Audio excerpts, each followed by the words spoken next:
오늘도 예배의 자리에 나오신 여러분들을 주님의 이름으로 환영합니다.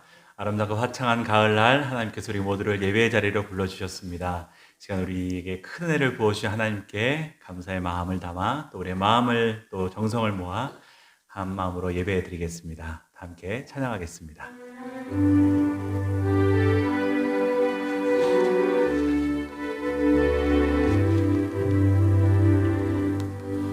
모든 영광을 하나님께, 모든 영광을 하나님께, 온 마음과 뜻 다해 주 사모합니다.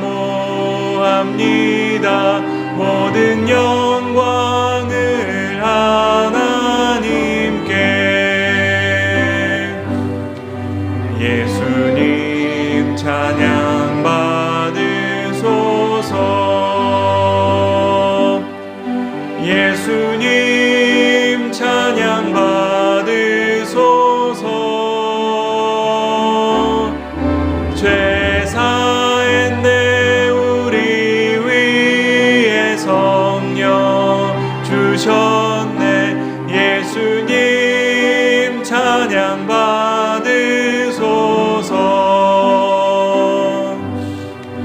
위로의 성령님이시여, 위로의 성령님이시여, 우리 안에 계셔서 늘 인도하셨네. 위로의 성령님이시여.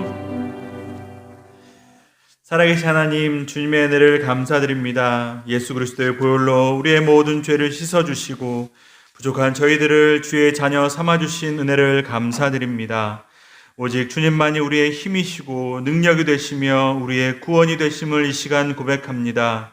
우리가 드리는 예배 기뻐 받아주시며 이 시간 주님께 나와 예배드리는 우리의 모든 심령마다 주의 영으로 충만하게 도와주시며 주님의 큰 은혜를 부어 주시옵소서. 이 시간 주님의 마음을 닮아 주님께서 주시는 은혜로 이 땅 가운데 주님의 모습을 드러내게 도와주시옵시고 오늘도 말씀을 듣는 가운데 주님께서 주시는 마음을 품는 시간이 될 수 있도록 주님 은혜를 더하여 주시옵소서.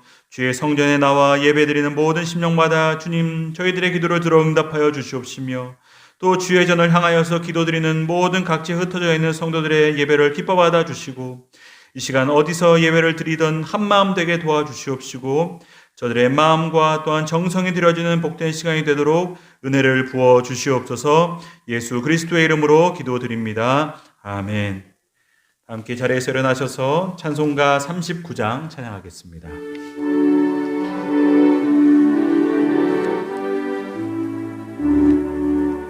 주 은혜를 받으려 모인 성도들 주 크신 뜻 깨닫게 하옵소서.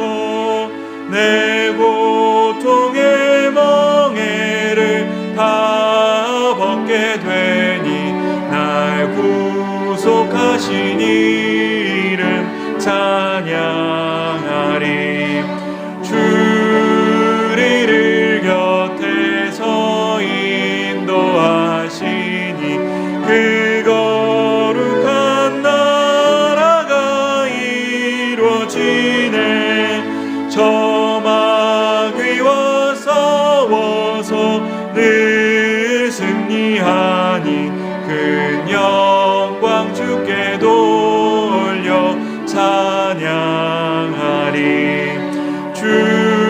주리의 방패와 장검 되시니 나 승리의 주님을 따릅니다. 그 환난을 당할 때 늘 도우시니 승전가 높이 불러 찬양하리.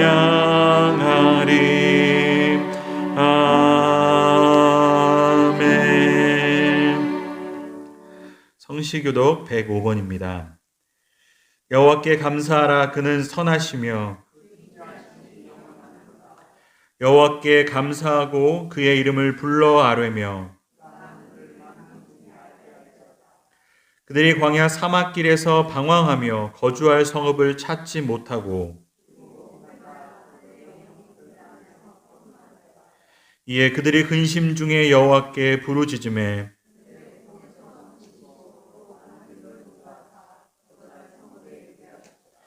여호와의 인자하심과 인생에게 행하신 기적으로 말미암아 그를 찬송할지로다.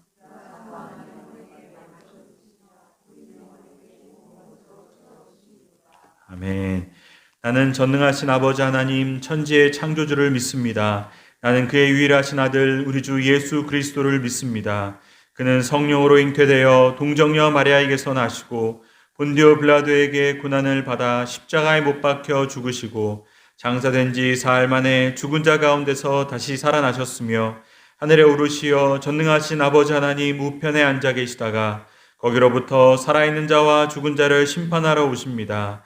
나는 성령을 믿으며 거룩한 공교회와 성도의 교제와 죄를 용서받는 것과 몸의 부활과 영생을 믿습니다. 아멘. 함께 자리에 앉아서 찬송가 304장 찬양하겠습니다.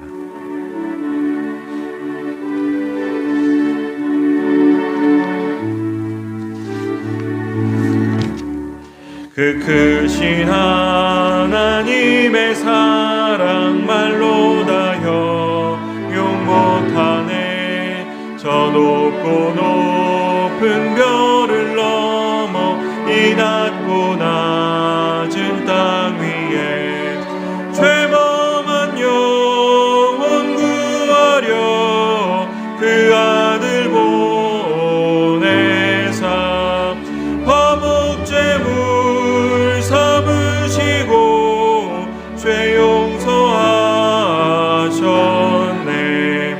하나님 크신 사랑은 증량 다 못하네. 영원히 변치 않는 사랑 성도여 찬양하세. 괴로운 시절 지나가고 땅 위에 영화 쇠할 때 주 믿지 않던 영혼들은 큰 소리 외쳐 울어도 주 믿는 성도들에게 큰 사랑 베푸사 우리의 죄 사했으니 은혜 잊을까. 하나님 크신 사랑은 증량 다 못하네. 영원히 변치 않는 사랑 성도여 찬양하세. 하늘을 두루마리 삼고 바다를 먹물 삼아도 한없는 하나님의 사랑 다 기록할 수 없겠네. 맨 크신 사랑 그 어찌 닿았을까. 저 하늘 높이 쌓아도 채우지 못하리. 하나님 크신 사랑은 증량 다 못하네. 영원히 변치 않는 사랑 성도여 찬양하세. 시간 기도드릴 때 장만석 장로님 기도하시고 다 같이 기도드리겠습니다.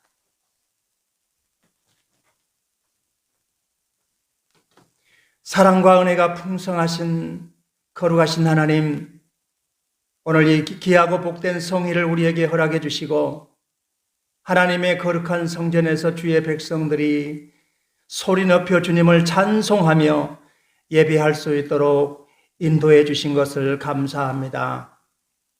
이 거칠고 험한 세상에서 하나님이 이 모양 저 모양으로 저희들을 지켜주시고 올 한 해도 잦은 수해와 태풍 속에서 또 코로나 전염병 가운데서도 우리를 여기 이곳까지 에베네셀로 지켜주신 것을 감사합니다. 하나님께 받은 은혜가 10,000가지가 넘는데 우리는 그 은혜와 사랑을 깨닫지 못하고 더 많이 받지 못한 것에 대해서 원망하고 불평할 때가 많이 있습니다. 하나님, 우리의 믿음 없음을 고백하오니 용서하여 주시고 하나님이 베푸신 은혜를 늘 깨닫고 감사하는 저희들이 되게 해 주시옵소서. 감사로 제사를 드리는 자가 나를 영화롭게 하나니 그 행위를 옳게 하는 자는 하나님의 구원이 있다고 하신 주님, 우리 생활 가운데 늘 감사가 끊어지지 않게 하시고 또 우리 입에서 늘 찬송이 끊어지지 않는 삶을 살게 해 주시옵소서.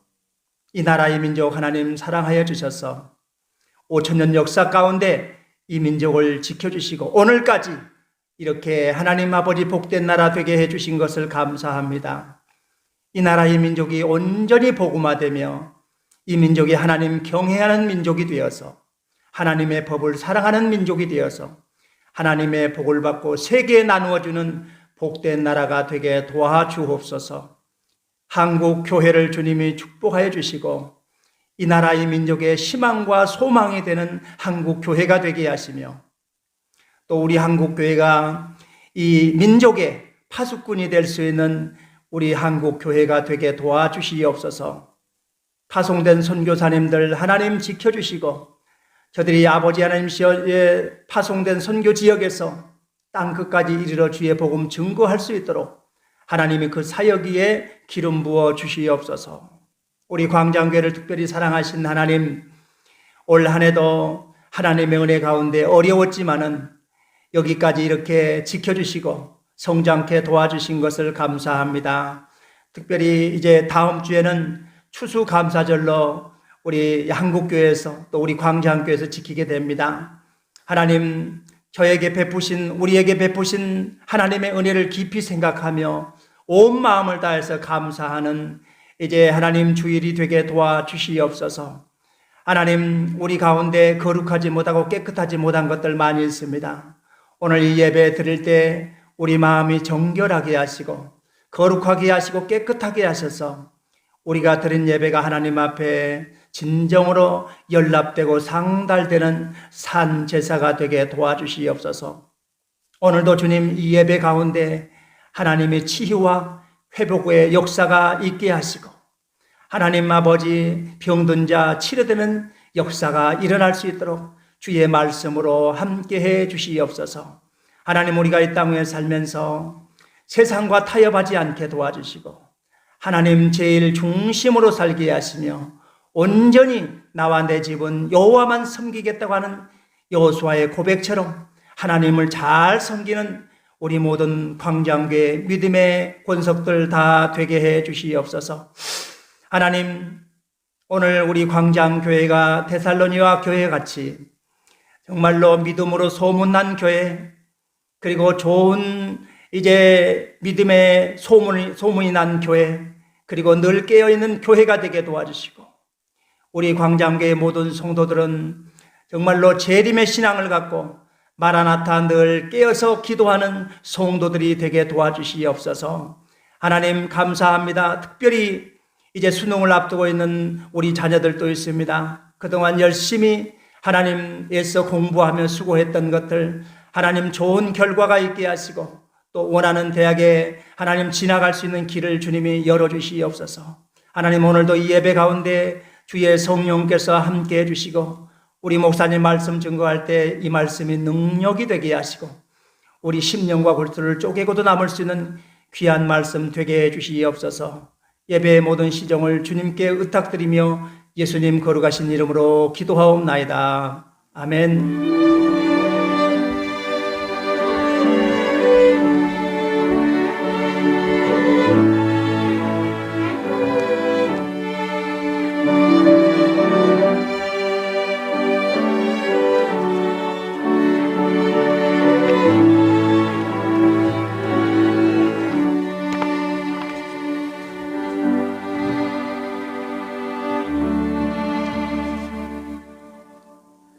오늘 하나님께서 우리에게 주신 말씀은 신약성경 데살로니가전서 5장 1절부터 11절까지의 말씀입니다. 데살로니가전서 5장 1절부터 11절까지의 말씀, 하나님의 말씀을 받들어 봉독하겠습니다. 형제들아, 때와 시기에 관하여는 너희에게 쓸 것이 없음은 주의 날이 밤에 도둑같이 이를 줄을 너희 자신이 자세히 알기 때문이라. 그들이 평안하다 안전하다 할 그때에 임신한 여자에게 해산의 고통이 이름과 같이 멸망이 갑자기 그들에게 이르리니 결코 피하지 못하리라. 형제들아, 너희는 어둠에 있지 아니하매 그날이 도둑같이 너희에게 임하지 못하리니 너희는 다 빛의 아들이요 낮의 아들이라. 우리가 밤이나 어둠에 속하지 아니하나니 그러므로 우리는 다른 이들과 같이 자지 말고 오직 깨어 정신을 차릴지라. 자는 자들은 밤에 자고 취하는 자들은 밤에 취하되 우리는 낮에 속하였으니 정신을 차리고 믿음과 사랑에 호심경을 붙이고 구원의 소망의 투구를 쓰자. 하나님이 우리를 세우심은 노하심에 이르게 하심이 아니요 오직 우리 주 예수 그리스도로 말미암아 구원을 받게 하심이라. 예수께서 우리를 위하여 죽으사 우리로 하여금 깨어있든지 자든지 자기와 함께 살게 하려 하셨느니라. 그러므로 피차 권면하고 서로 덕을 세우기를 너희가 하는 것 같이 하라. 아멘. 네, 우리가 계속해서 이 데살로니가 전서의 말씀, 이 성서 일과에 따라서 데살로니가 전서 말씀을 통해서 우리 자신을 향한 또 우리 교회를 향한 하나님의 뜻을 나누고 있습니다. 우리가 몇 주간의 말씀을 통해서 여러분들도 다 이 데살로니가 교회가 처한 상황, 또 그들이 처한 현실들에 대해서 어느 정도 이해하셨을 거라 생각이 듭니다. 우리가 몇 주 동안 살펴봤듯이 이 데살로니가라는 도시는 그 지역의 중심지로서 지금까지도 아주 큰 항구 도시이고, 사도 바울이 2차 전도 여행 때 이 데살로니가 교회, 이 지역에 방문해서 복음을 전했고, 또 짧은 시간 복음을 전했음에도 불구하고 그곳에 준비된 영혼들이, 또 하나님의 복음을 마음 열고 받았던 영혼들이 교회를 세우고 그곳에서 열심으로 신앙생활을 했다라는 내용들을 우리가 함께 확인을 했습니다. 그래서 여러분, 사도 바울이 올해 이 데살로니가에서 복음을 전하고 싶었지만 핍박 때문에 이제 어쩔 수 없이 몸을 피신하게 됐고, 그가 이제 고린도까지 내려가서 데살로니가 교회 성도들을 사랑하는 마음으로 또 기억하는 마음으로 이 쓴 편지가 바로 이 데살로니가 전서다라는 내용도 여러분들이 다 기억을 하실 겁니다.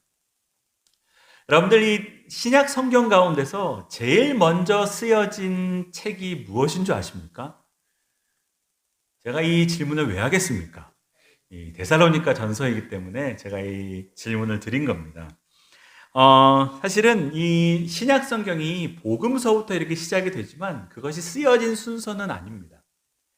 이 학자들의 연구에 따르면 이 신약 성경 중에 제일 먼저 쓰여진 책은 이 데살로니가 전서로 알려져 있습니다. 그리고 복음서도 여러분 마태복음으로 시작되지만 복음서 가운데서도 마태복음이 제일 먼저 쓰여진 책이 아니고 사실은 마가복음이 먼저 쓰여졌다라고 알려져 있습니다.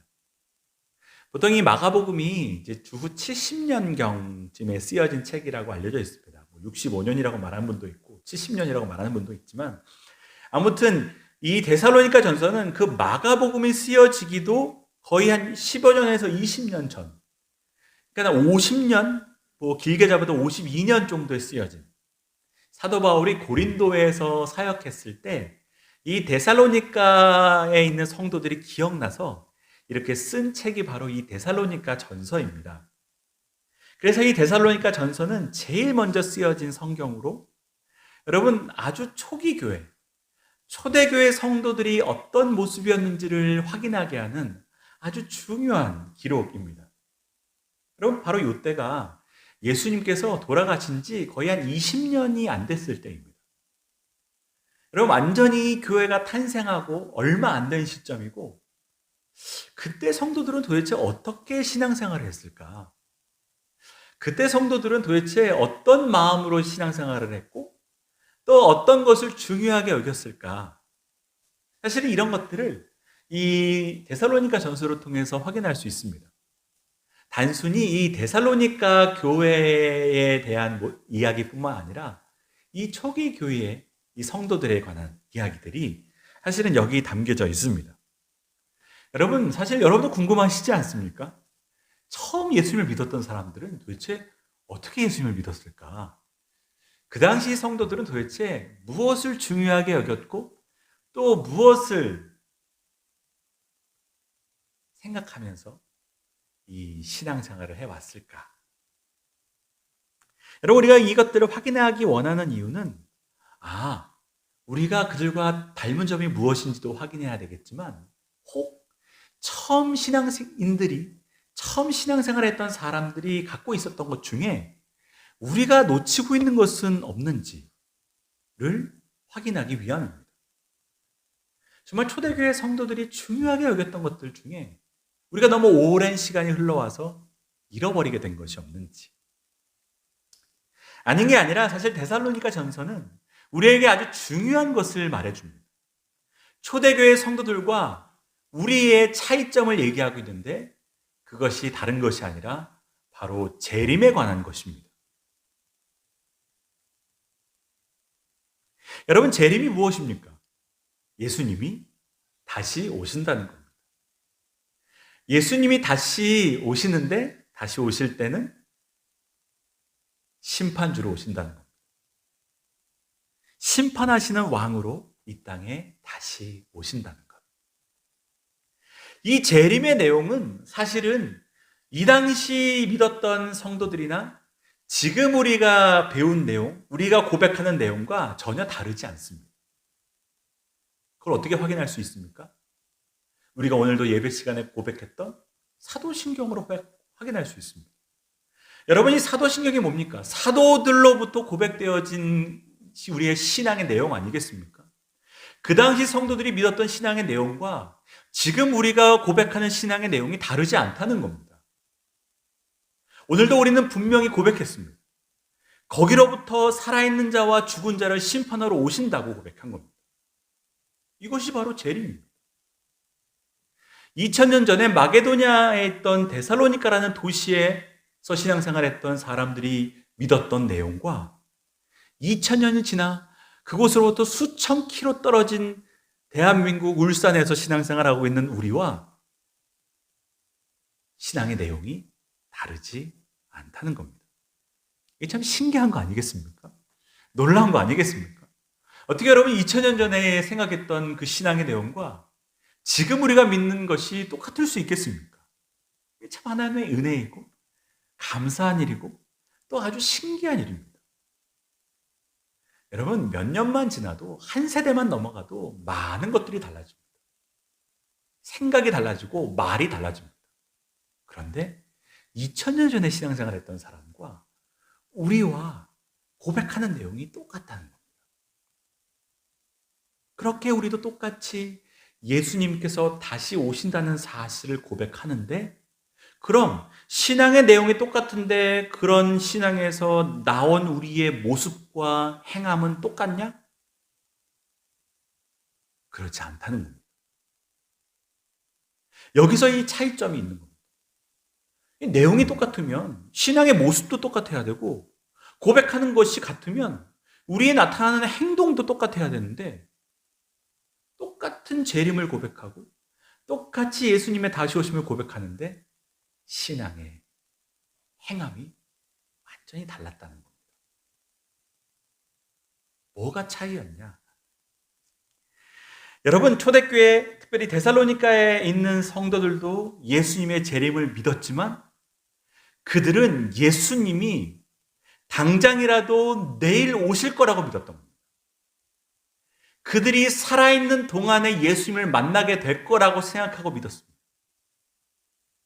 아니, 당장 1시간 뒤에라도 주님이 오실 거라고 생각하고 믿었던 겁니다.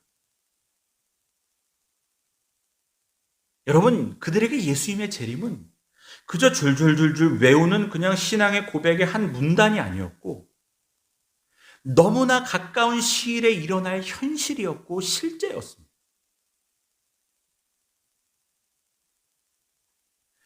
그렇게 그들은 예수님을 갈망하며 기다렸던 겁니다. 이것이 바로 재림을 똑같이 믿는다고 하는 그들과 우리의 차이였습니다. 여러분, 우리는 매일 재림을 매일 고백합니다. 예배마다 고백합니다. 새벽마다 나와서 고백합니다. 그런데 사실 예수님께서 다시 오심이 우리의 삶과는 별로 상관이 없습니다.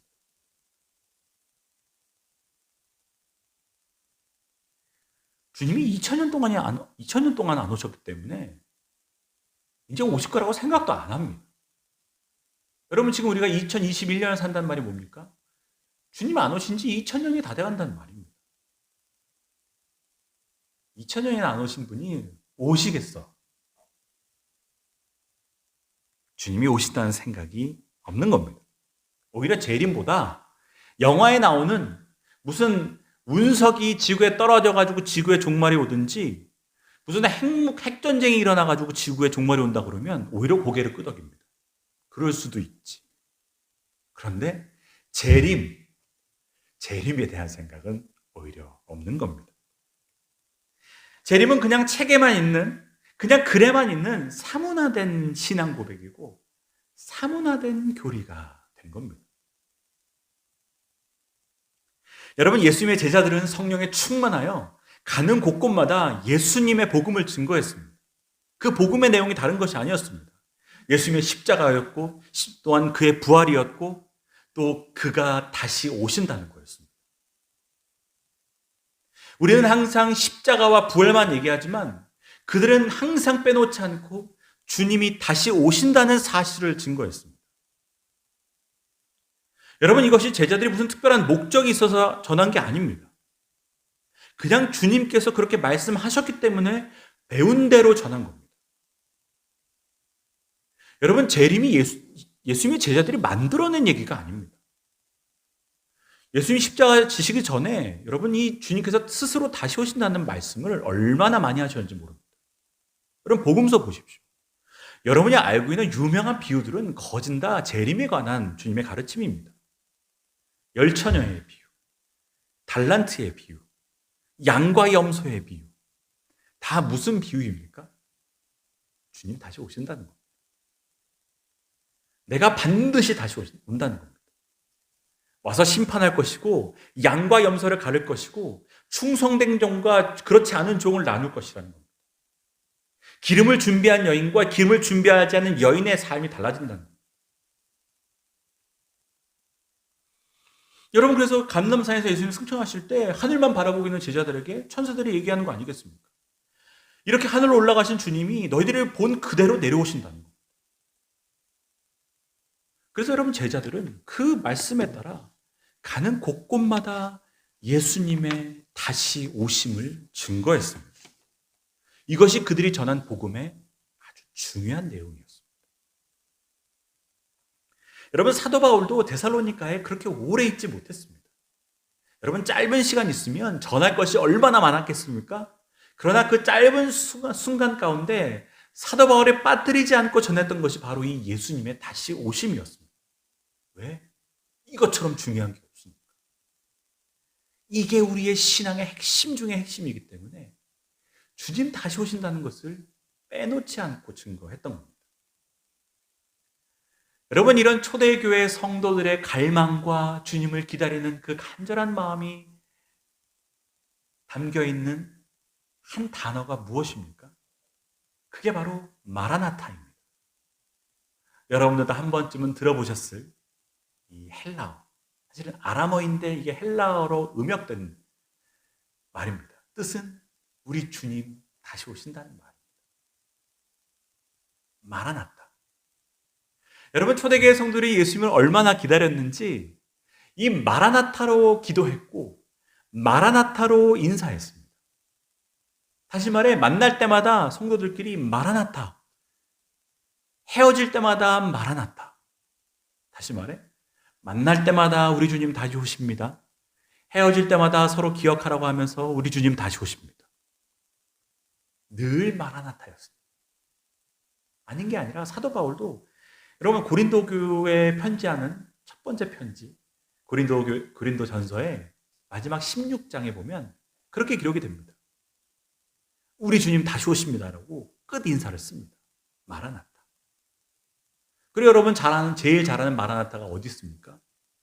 성경 제일 마지막 요한계시록 22장 20절에 보면 아멘 주 예수여 오시옵소서. 그게 헬라어로 마라나타입니다. 주님 다시 오신다는 겁니다. 성경을 끝맺음하면서 우리 성도들이 꼭 기억해야 될 것 마라나타. 그거 잊지 말라는 겁니다. 주님 다시 오신다는 겁니다. 여러분 오늘 본문 말씀을 들으면서 우리는 스스로에게 물어야 됩니다. 나는 정말 예수님이 다시 오실 것을 믿고 살아가는가? 아니, 내가 살아있을 동안에 주님이 다시 오실 거라고 생각하고 있는가를 물어야 합니다. 여러분 오늘 성경의 본문이 데살로니가 교회 성도들은 그렇게 믿었구나, 우리와는 다르구나, 그냥 차이점만 깨달으면 아무 의미가 없습니다. 그냥 우리와 달랐구나라고 느끼면 그거는 우리가 오늘 본문 말씀을 보는 목적이 아닌 겁니다.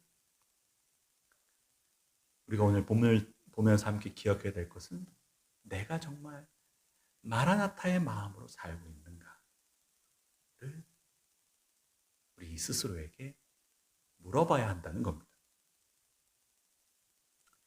여러분 사실 우리는 이 재림이라는 말에 거부감이 있습니다. 왜입니까? 이단들 때문입니다. 여러분 이 시대의 이단들이 이 재림이라는 바른 신앙의 내용을, 이 단어를 왜곡시켜 놓고 변질시켜 놨습니다. 여러분 이단들이 초대교회 이단들과 지금 이단들이 다른데, 초대교회 이단들은 보통 하나님에 대해서 왜곡시키고 예수님의 신성, 예수님의 인성, 삼위일체 이런 것들을 갖고 막 성도들을 막 흔들어 놨습니다. 근데 우리 시대의 이단들은 뭘 갖고 흔듭니까? 바로 이 재림, 종말에 대한 내용으로 성도들의 마음을 흔들어 놓는 겁니다. 우리가 잘 아는 신천지 다 이 재림 갖고 장난치는 겁니다. 이 종말을 갖고 장난치는 겁니다. 이 이단들이 하도 이 재림이라는 말을 변질시켜놔서 이제는 재림이란 말을 꺼내는 것 자체가 아주 큰 부담입니다.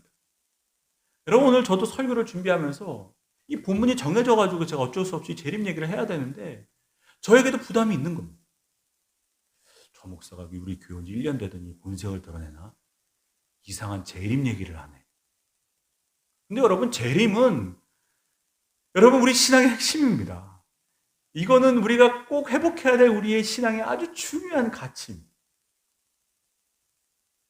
건강한 신앙인이라면 이 재림 얘기를 늘 해야 되는 겁니다. 우리가 바로 믿는다면 이 마라나타 이야기를 늘 해야 되는 겁니다.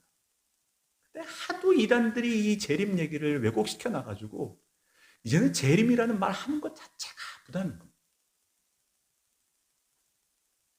여러분 사실 뭐 지금 이 시대도 마찬가지지만 초대 교회에도 이 재림이라는 내용 때문에 사실은 여러 가지 부작용들이 있었습니다.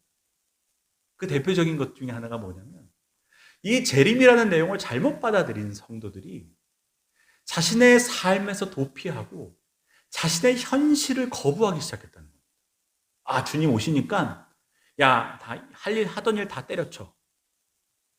야, 주님 오신다니까 야, 가족도 다 버려. 다 필요 없어. 여러분 사실은 뭐 지금도 그런 일들이 있지 않습니까? 잘못된 시한부 종말론에 빠진 사람들은 예수님이 오신다는 것 때문에 가족들 다 갖다 버립니다. 하던 일도 다 그만둡니다. 초대교회에도 그런 일들이 있었습니다. 주님 다시 오시니까 다 내버리고 그 핑계 삼아가지고 자기 욕심대로 자기 멋대로 사는 사람들이 많았습니다. 일도 안 하고.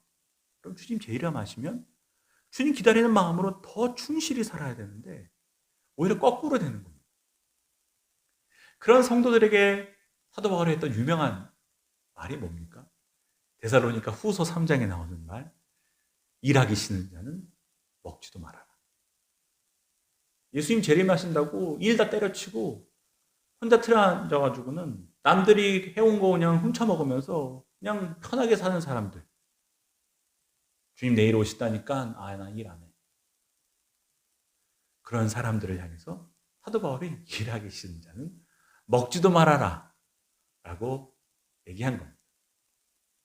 그런 부작용뿐만 아니라 사실은 오늘 우리가 읽은 이 5장 바로 위에 4장 13절부터의 또 다른 부작용들이 몇 개 나타나는데 그 중에 하나가 뭐였냐면 이 사람들이 이제 재림에 대해서 들었지만 이것에 대해서 이제 너무 이제 얕게 알아서 이제 생긴 문제였는데 이 예수를 믿던 사람들 중에 주님이 다시 오심을 기다렸던 사람들 중에 그 기다리다가 이제 돌아가신 분들이 생기는 겁니다. 나이가 많아 돌아가셨든 뭐 사고로 돌아가셨든 여러분 주님을 기다리다가 돌아가실 수 있는 거 아니겠습니까? 뭐 나이가 뭐 100세가 되어서 믿으신 분들 중에 이제 주님 오신다고 생각하면서 주님을 갈망하고 기다렸는데 그 다음날 돌아가신 겁니다. 이제 그런 분들을 보면서 성도들이 불안해지기 시작한 겁니다. 주님 살아서 맞이해야 되는데 저렇게 주님 오시기 전에 돌아가시면 어떻게 되는 거야? 하나님이 잊어버리시는 거 아니야? 저렇게 하면 큰일 나는 하나님의 나라에 못 가는 거 아니야? 라고 이제 막 불안해하는 성도들이 있었습니다. 그래서 여러분 사도 바울이 4장 13절부터 이제 그렇게 얘기하는 겁니다. 그거 아니라는 겁니다. 예수님 기다리다가 죽게 되어도 죽은 사람은 죽은 사람들대로 하나님께서 기억하시고 살아서 하나님을 맞이하는 주님을 맞이하는 사람은 그 사람대로 주님께서 다 기억하신다는 겁니다. 그래서 사도 바울이 4장 13절부터의 아주 중요한 휴거라는 내용을 가르쳐 주는 겁니다. 먼저 주님께서 오시면 죽어있는 사람을 일으켜가지고 다 맞이하시고 그 다음에 살아있는 자를 맞이하신다는 겁니다. 다시 말해 죽음은 우리를 향한 하나님의 사랑에서 우리를 끊을 수 없다는 겁니다.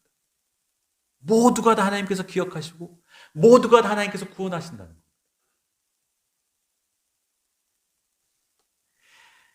그래서 그들이 모두가 다 하나님을 기다리고 그리스도 예수를 구주로 영접한 사람들은 다 그의 혼인잔치에 참여하게 될 것이다.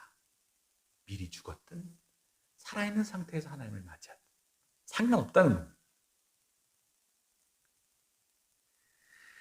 여러분 사실은 우리가 이런 재림의 교리에서 나타나는 부작용들이나 여러 어려움에도 불구하고 우리가 이 주님께서 다시 오신다는 것을 잊으면 안 되고 또 우리가 항상 초대교인들처럼 마라나타의 신앙으로 살아야 되는 이유는 이것이 우리의 신앙의 아주 중요한 뿌리이기 때문에 그렇습니다. 또한 우리로 하여금 그리스도인으로 살아가게 만드는 원동력이 되기 때문에 그렇습니다. 여러분 우리 시대가 재림에 관한 이 건강한 신앙을 잃어버린 이유를 저 이단들 때문이라고 책임 전가할 수 없는 이유가 뭡니까? 그것은 다른 것이 아니라 우리 교회가 우리 성도들이 아주 심각하게 세속화되었기 때문입니다. 여러분 이 세속화라는 말이 뭡니까? 교회가 성도들이 세상에 깊이 물들었다는 말입니다. 다시 말해 세상이 너무 좋다는 겁니다. 세상이 너무 좋으니까 주님이 안 오셨으면 좋겠는 겁니다. 아니 오셔도 조금 더디 오셨으면 좋겠는 겁니다. 여러분 얼마나 좋은 세상을 살아갑니까? 하루라도 더 살고 싶고 누릴 것도 더 많고 먹어야 될 것도 더 많고 가야 될 것도 더 많은 이 좋은 세상. 주님 오시면 다 끝났는데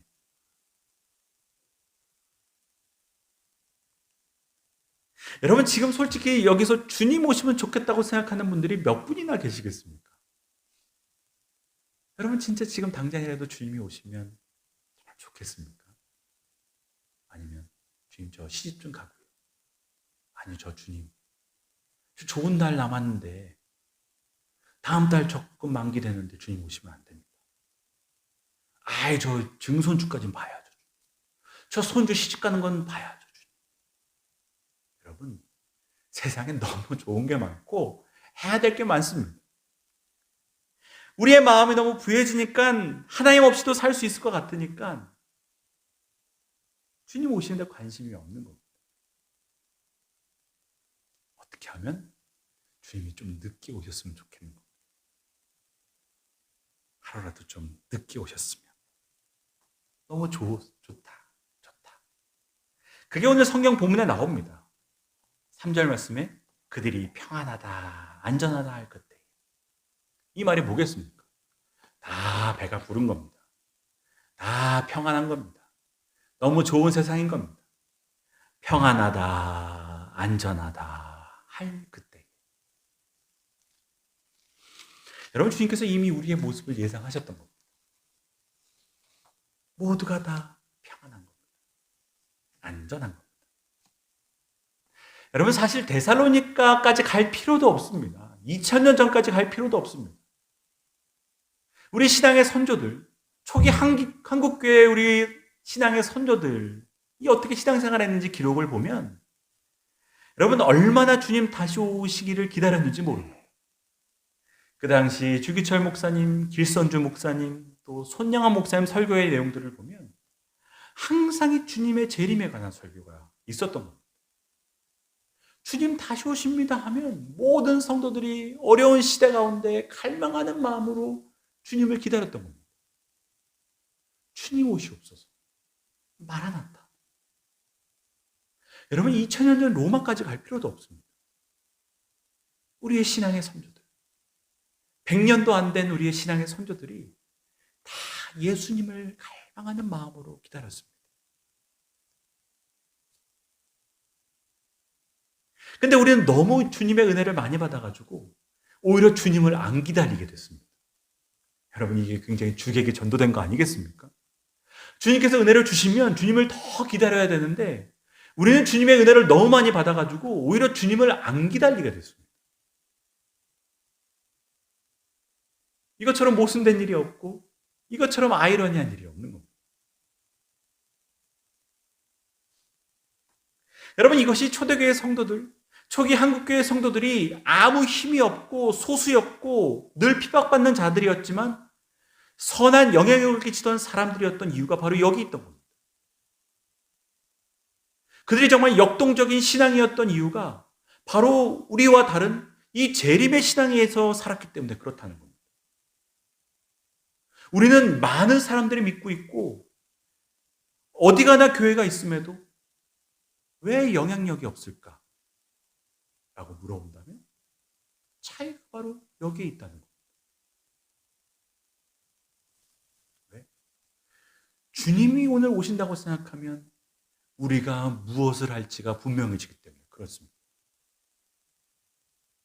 주님을 내가 내일 만난다고 생각하면 내가 오늘 어떤 선택을 해야 되는지가 분명해지기 때문에 그렇습니다.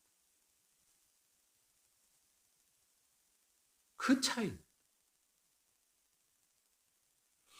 여러분 재림에서 가장 중요한 내용 중에 하나가 뭡니까? 그 때와 시를 아무도 모른다는 거예요. 예수님도 모른다는 거예요. 아버지의 주관 안에 있다는 거예요. 아버지의 소관 안에 있다는 거예요.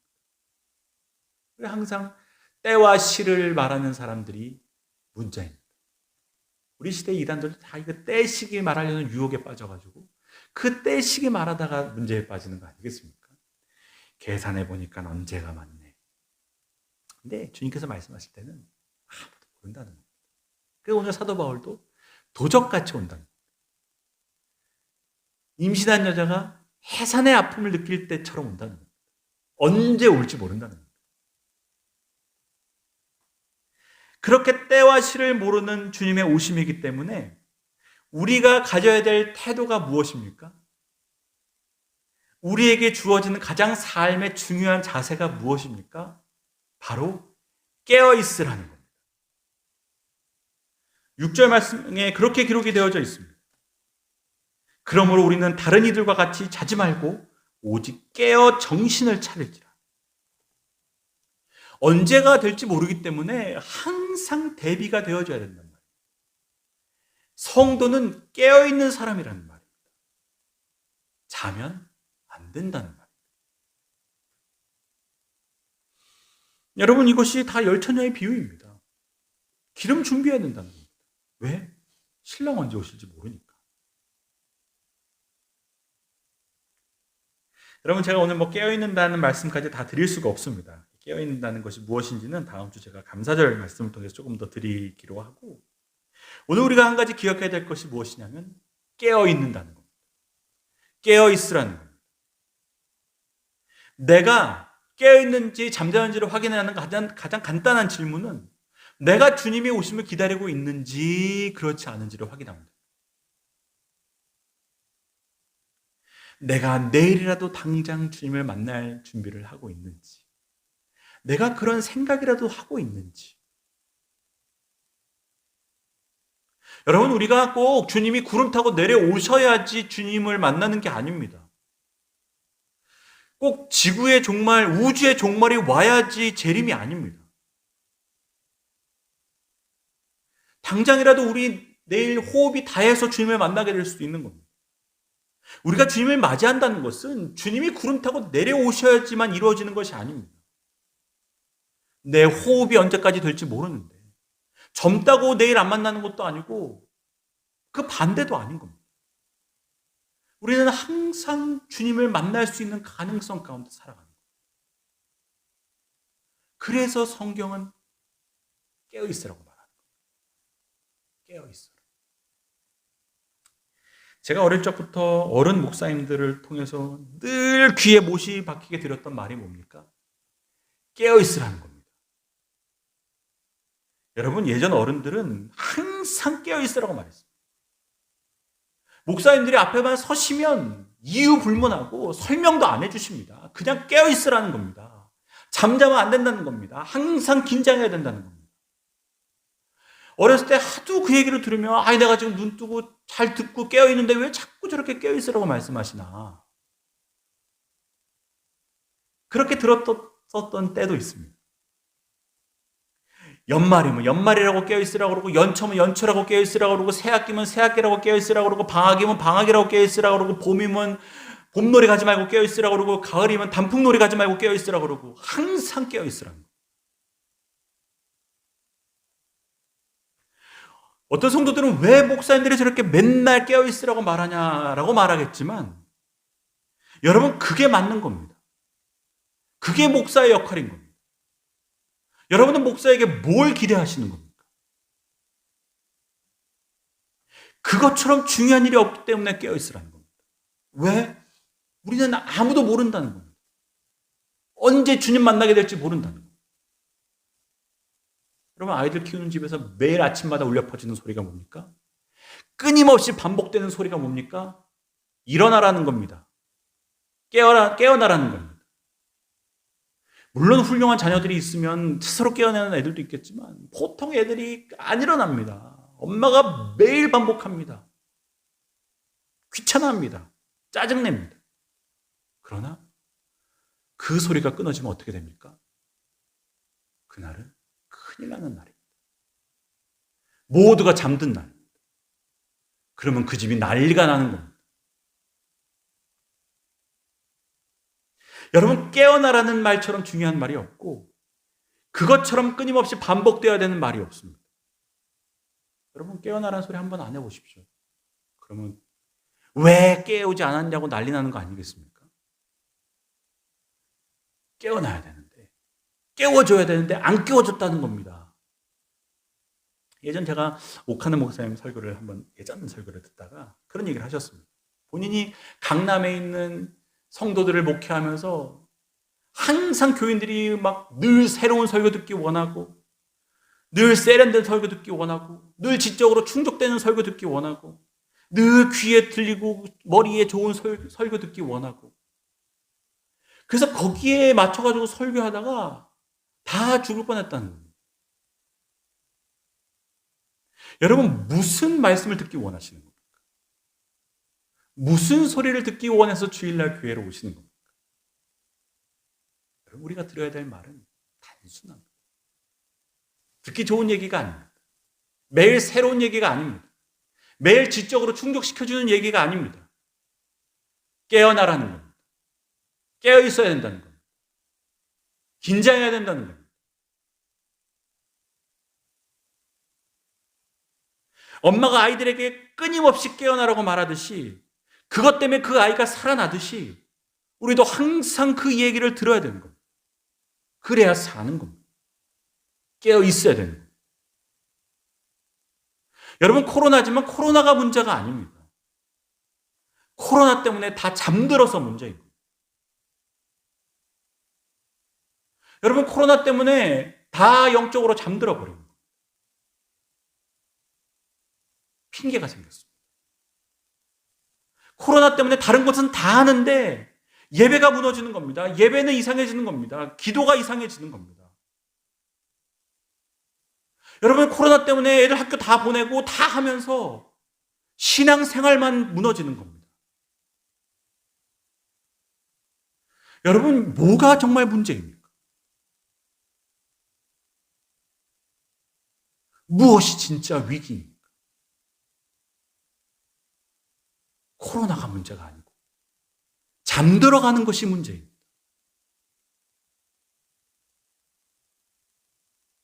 다른 것은 다 하면서 신앙생활만 안 하는 겁니다. 여러분, 우리가 깨어나야 될 줄로 믿습니다. 뒤로 물러가야 되지 말아야 될 줄로 믿습니다. 여러분, 오늘 주님께서 주시는 말씀은 다른 것이 아닙니다. 다른 이들과 같이 자지 말고 오직 깨어 정신을 차릴지. 정신을 차려야 된다는 거예요. 우리의 육이 죽어가는 것은 느끼면서 우리의 영이 죽어가는 건 못 느낀다는 거예요. 여러분, 그래서 주님을 맞이한다는 것이 중요한 거예요. 주님이 오신다는 것을 믿고 주님을 기다린다는 것이 그렇게 중요한 거예요. 잠들어가는 나를 깨우는 겁니다. 내가 계속해서 이 믿음의 길을 걸어갈 수 있도록 힘을 준다는 겁니다. 여러분, 우리의 예배가 무너지지 않아야 될 줄로 믿습니다. 우리의 기도의 자리를 빼앗기지 말아야 될 줄로 믿습니다. 우리가 깨어 기도하며 이 시대, 이 어려운 시대에 믿음으로 승리해야 될 줄로 믿습니다. 그렇게 마라나타의 믿음으로, 마라나타의 신앙으로 우리의 삶의 자리에서 영적으로 승리하는 저 여러분들이 되시기를 주님의 이름으로 축복합니다. 기도드리겠습니다. 살아계신 하나님 아버지, 은혜를 감사드립니다. 오늘 주님께서 우리에게 말씀하십니다. 그러므로 우리는 다른 이들과 같이 자지 말고 오직 깨어 정신을 차릴지라. 우리 모두 깨어있는 신앙인이 되게 도와주시옵소서. 잠든 분 한 분도 없게 도와주시옵소서. 우리의 영혼이 깨어서 주님 바라보고 이 어려운 시대 믿음으로 승리할 수 있도록 도와주시옵소서. 그렇게 주님의 오심을 날마다 기다리며 주님을 바라보며 살아가는 우리 모든 성도들이 될 수 있도록 은혜 위에 은혜를 더하여 주시옵소서. 이 시대 때문에 우리의 믿음이 뒤로 물러가 침륜에 빠지는 자 한 명도 없게 도와주시고 모두 주님 바라보게 도와주시고 주님 믿는 믿음으로 승리하는 모든 성도들이 될 수 있도록 우리의 가정들이 될 수 있도록 은혜를 부어 주옵소서. 예수 그리스도의 이름으로 기도드립니다. 아멘. 우리 이 시간 주신 말씀 기억하시면서 찬송가 176장 함께 찬양하겠습니다.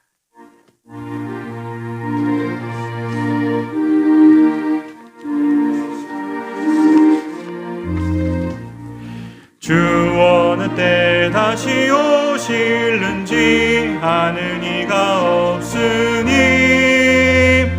등 밝히고 너는 깨어 있어 주를 반겨 맞으라. 주 안에서 우리 몸과 마음이 깨끗하게 되어서 주 예수님 다시 오실 때에 모두 기쁨으로 맞으라. 주 오늘에 다시 오신다면 부끄러움 없을까. 잘하였다 주님 칭찬하며 우리 맞아 주실까. 주 안에서 우리 몸과 마음이 깨끗하게 되어서 주 예수님 다시 오실 때에 모두 기쁨으로 맞으라. 주 예수님 맡겨주신 일에 모두 충성 다했나. 내 맘속에 확신 넘칠 때에 영원한 식 얻겠네. 주 안에서 우리 몸과 마음이 깨끗하게 되어서 주 예수님 다시 오실 때에 모두 기쁨으로 맞으라.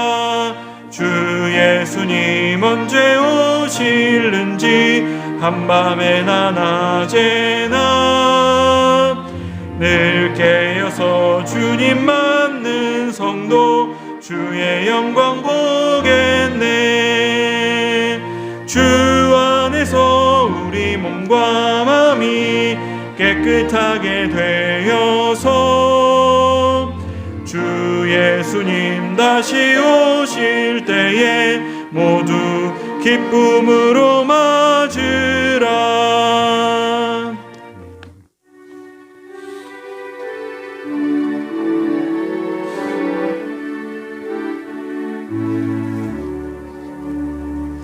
내게 있는 모든 것을 아낌없이 드리.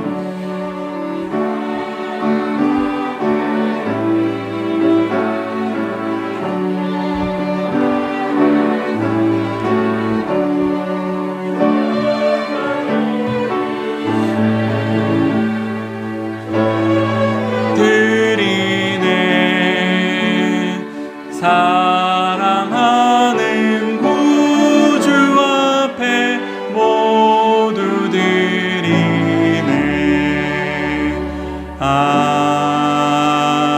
아멘.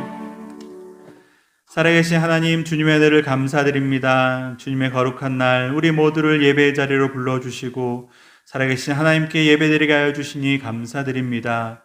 잠든 우리의 영혼이 있다면 주님 깨어나게 도와주시며 주저앉은 영혼이 있다면 일어나게 도와주시고 이 어려운 시대에 우리가 더 깨어 기도하며 믿음으로 승리할 수 있도록 은혜를 베풀어 주시고 주님 붙잡아 주시옵소서. 하나님께서 은혜 주셔서 이 시간 주님께서 주시는 그 모든 말씀 가운데 우리가 기쁨으로 용납 받아들이게 도와주시고 그 말씀이 우리의 심령마다 뿌려져서 30배, 60배, 100배의 결실이 있도록 주님 은혜를 더하여 주시옵소서. 하나님, 다음 주에 특별히 저희들 감사절을 준비하고 있습니다. 주님, 올 한 해 어려움 가운데서 주신 그 은혜를 기억하며 우리의 마음 가운데 감사가 넘쳐나게 도와주시옵시고 주님의 은혜를 감사하는 성도들이 다음 주일 나와 주님께 감사 예배를 드릴 때 기뻐하다 주시며 우리 광장교회 가운데 주의 은혜가 넘쳐나게 도와주시며 그 감사의 제목들로 넘쳐나게 도와주셔서 감사하는 자에게 더 큰 감사로 채워주시는 주님의 은혜가 있도록 우리 교회 가운데 임재해 주시고 역사하여 주시옵소서.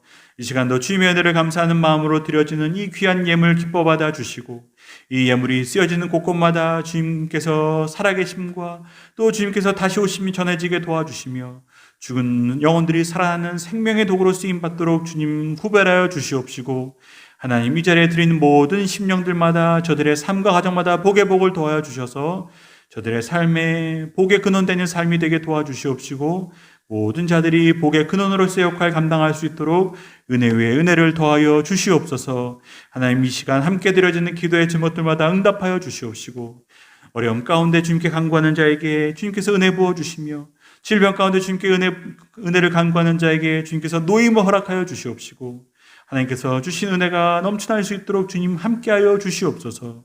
우리의 자녀들마다 복 내려 주시옵시고 잘 되게 하여 주시옵시며 무엇보다도 믿음의 유업을 잘 이어받는 가정들이 되게 도와주시고 자녀들이 되게 도와주셔서 하나님, 믿음에 실패하는 가정이 없게 도와주시고 하나님 믿음으로 승승장구하는 가정이 되게 도와주시옵시고 하나님께서 주시는 믿음의 유업을 잘 이어받아 그 부모님보다 더 잘 믿는 믿음의 사람들이 될 수 있도록 은혜 위에 은혜를 더하여 주시옵소서.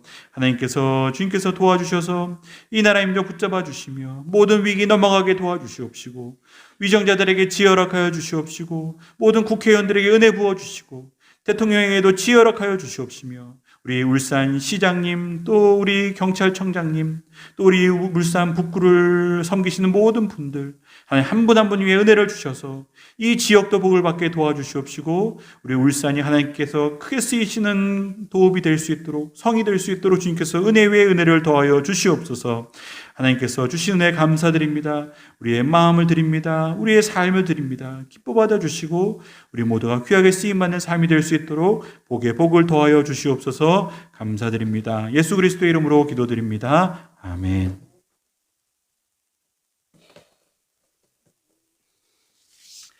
네, 오늘도 주님의 전에 나오신 여러분들을 주님의 이름으로 환영합니다. 오늘도 2부 예배 또 많은 분들이 오셨습니다. 감사드리고 예배드리는 모든 분들 가운데 하나님의 은혜가 충만하시기를 바랍니다.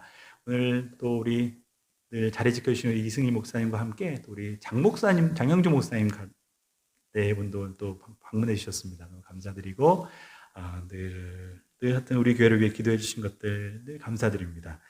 이 시간 잠시 광고 드리겠습니다. 주부에 나와 있듯이 다음 주일은 추수감사 주일로 지킵니다. 여러분들 올 한 해 코로나 가운데서도 하나님께서 우리 교회에 또 우리 가정에 많은 은혜 부어주셨는데 여러분 올해 코로나 때문에 많은 행사는 하지 못해도 여러분들 행사가 중요한 게 아니라 우리의 감사하는 마음이 중요한 거 아니겠습니까? 여러분들 한 주 보내시면서 하나님께서 이번 주 또 이번 올 한 해 우리에게 주신 은혜들을 기억하시면서 감사의 마음 준비하시고 또 다음 주에 그 마음을 담아 하나님께 예배드리는 복된 은혜의 절기가 되시기를 바랍니다. 그리고 혹시 또 추수감사절을 맞아 감사하는 마음으로 헌물하실 분들, 저 뒤에도 과일도 막 이렇게 해놨고 혹시 마음 있는 분들은 우리 준비위원들에게 신청해 주셔서 함께 예배에 풍성하게 하나님께 올려드려지는 절기가 될 수 있도록 협조해 주시기를 부탁드립니다. 기타 광고는 주보를 참조해 주시고 우리 이 시간 옆에 분들과 함께 인사하겠습니다. 은혜 받았습니다. 축복합니다. 인사하겠습니다. 오늘은 또 설교같이 주님 다시 오십니다 라고 한번 다시 인사하겠습니다. 주님 다시 오십니다. 마라나타. 다시 한번 인사하겠습니다. 네. 우리 다 함께 자리에서 일어나겠습니다. 우리 마지막 찬양하고 축도함으로 예배 마치겠습니다. 살아계신 주 나의 참된 소망 걱정 근심 전혀 없네. 사랑의 주 내 갈 길 인도하니 내 모든 삶의 기쁨 늘 충만하네. 이제는 이 땅에 다시 오셔서 우리의 심판주가 되어주실 우리 구주 예수 그리스도의 그 크신 은혜와 하나님 아버지의 다함이 없는 사랑하심과 다시 오실 주님을 믿음으로 고백하며 그 때를 믿음으로 날마다 준비하고 살아가기로 인도하시며 역사하시며 감동하시는 우리 성령 하나님의 함께하여 주심이 시간 주님께 나와 예배드리며 기쁨으로 돌아가는 이전에 모인 모든 성도들 머리 위에 저들의 가정과 앞날 위에 또 다음 주 이 교회에서 드려질 감사의 절기 위에 이제로부터 영원토록 함께하옵시기를 간절히 축원하옵나이다. 아멘.